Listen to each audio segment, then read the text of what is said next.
नाज़रीन, Indus public social forum के अगवान निसार अहमद कीरियो तरफ़ां Pakistan Peoples Party youth wing city Nawabshah के जनरल सेक्रेटरी मंसूर रिंद की 28वीं सालगिरह सिंध रेस्टोरेंट में मल्हाई वई।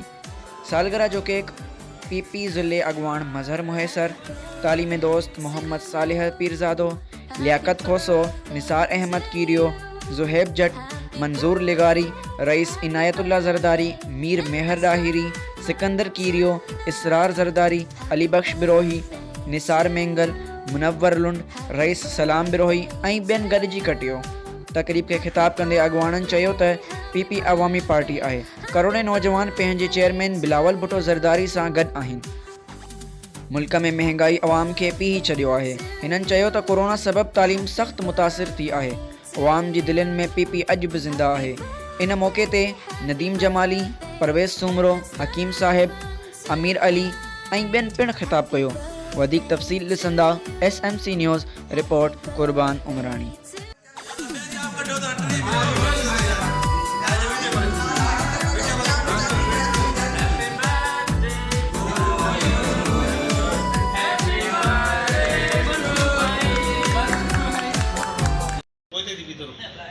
बिस्मिल्लाहिर्रहमानिर्रहीम। जी तो अज असां पंहिंजे प्यारे भाउ नज़रियाती वर्कर पाकिस्तान पीपल्स पार्टी के जियाले एक सच्चे वर्कर मंसूर रिंद जी सालगिरह जो केक काटियोसीं ऐं असां खेसि खोड़ सारियूं वाधायूं ॾियूं था ऐं चऊं था त ईअं ई सदाईं शालाबाद फिरंदो मुस्कुराईंदो रहे। ऐं Pakistan Peoples Party youth wing city जो जनरल सेक्रेटरी आहे असांजो भाउ मंसूर रिंद, इंशाअल्लाह खुशी आबाद रहे।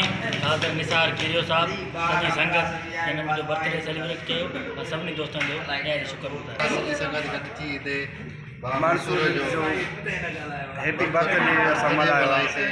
असां सभु ख़ुशि आहियूं। ॾाढी ख़ुशी अलाह कंदो इहे ख़ुशियूं हमेशह सभिनी जे विच में हमेशह रहंदियूं।